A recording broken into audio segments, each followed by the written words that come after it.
Buongiorno everyone, welcome to the Brighton match review. Sorry about the delay.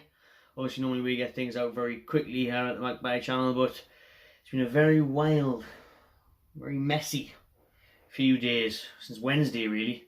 It's been a bit non-stop, a bit too many of them Beverage unis, you know what I'm talking about, don't you? But on to the Brighton game. Oh man, like I've never seen such a tale of two halves, like that old cliche in football. Unbelievable. Class first half, brilliant. Dominated the game, had a few chances, should have had a penalty. Great finish by Perez, but once he went off the pitch, we're fucked. And I never thought I'd really have to say that. But no Almiron was a big stinker because Atu came in. It was shit. I mean, Atu could be a 100-metre sprinter, but he's definitely not a footballer. Offers nothing, really, does he? Man can just run. No end product. Disappointing really because he's shown glimpses, I think, before Almiron got injured what he could do, but still was always that last hurdle at the hurdle. There's another one now. More into athletics, I reckon, than football, Atu, because he can't finish and he can't really pick out a pass. Almiron, huge miss to the dynamism of the team, and then once Ioza went off, we had no going forward, really. There was no three there. Why on earth Kennedy got anywhere near the team again? He shouldn't even be on the bench. What's the point? We know we're not signing him. We know he's going back to Chelsea. Why put him on? You literally may as well be playing like Carl Roberts or something. You literally may as well be giving a youngin a chance instead. We're safe now. Why play Kennedy? He's been shit all season. Doesn't deserve it. Even Muto. He came on at the end, Muto, but was running around like a headless chicken, just snapping into people. Didn't know what he was doing either. But at least give him more of a chance than Kennedy, because Muto's a permanent signing. He needs more game time. Kennedy, why? Chelsea want 30 million for him. I wouldn't give him 30 chicken nuggets. No sauce. Raw sauce. Just ketchup.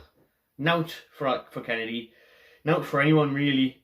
Shelby was obviously brought back into the team. I was surprised at that because obviously we've been talking and it looks like he's probably away in the summer.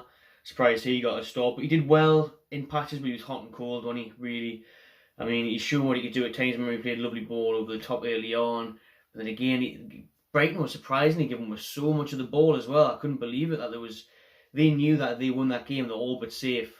And they just showed no impetus. We let them come back into the game. We gifted them the point, because if we had just continued playing the way we did and just sit back, attack is the best form of defence a lot of the time in certain games, but especially when you're playing someone who's worse off than you. When you're playing Brighton, and you know they've got nothing to really offer, they're poor at the back, exploit them. You should be going for that game. Half time we shouldn't be right, we're 1-0, yeah, just take it easy lads. This should be right, let's get 2 or 3 for the travelling fans, because they're a shite team, and we showed in the first half we should have probably been 2 or 3-0 up.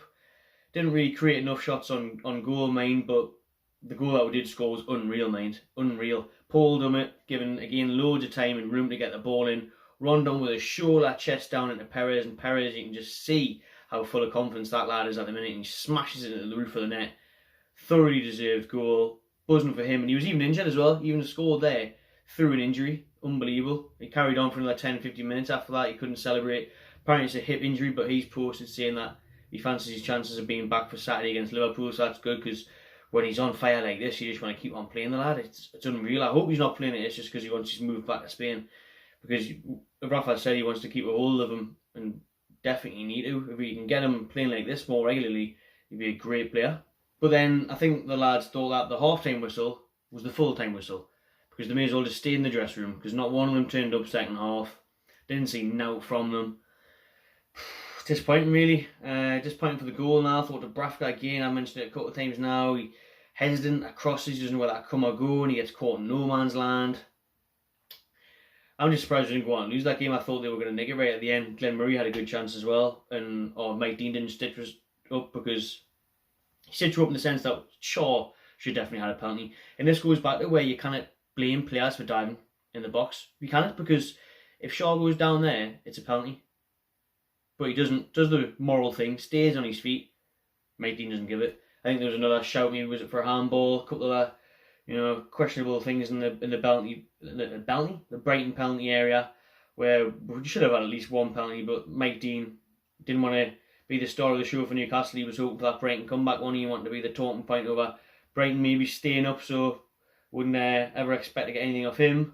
But going on to my original point there about once Almiron and Perez came off, well, obviously Almiron was injured, Perez came off, there was just no strength and depth, was there? Obviously Atu started, Kennedy came on for Perez, and from then we just never looked like really threatening compared to when we did with Ayew on the pitch, and especially I think Almiron could have really flourished in this game with all the space and time we were getting given in that first 45 minutes.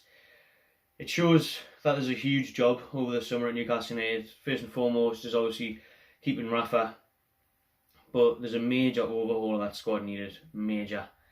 There's talk of 5 or 6 coming in and out. I would say that would be the bare minimum. The bare minimum. There's many players there that shouldn't be anywhere near a Newcastle squad. Never mind the starting 11.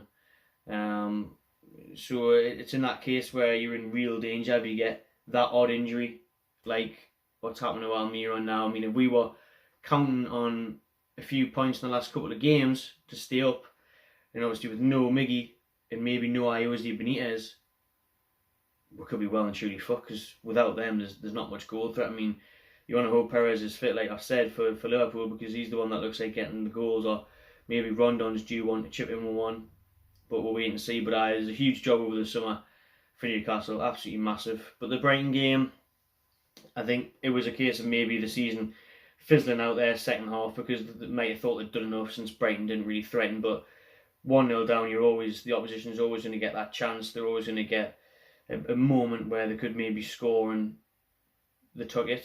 Do you know what I mean? They didn't really do much after that. They had more of the ball because we just sat back. I think that was a silly game to play. But in terms of that, I think that was the case of it being the third last game of the season with us now to play for.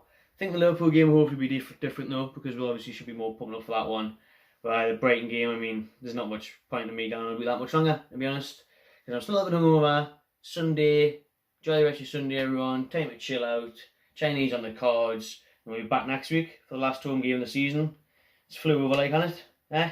Let us know what you thought of the Brighton game and the substitutions and the team and whatnot, and the likes of Kennedy's future. And enjoy yourself.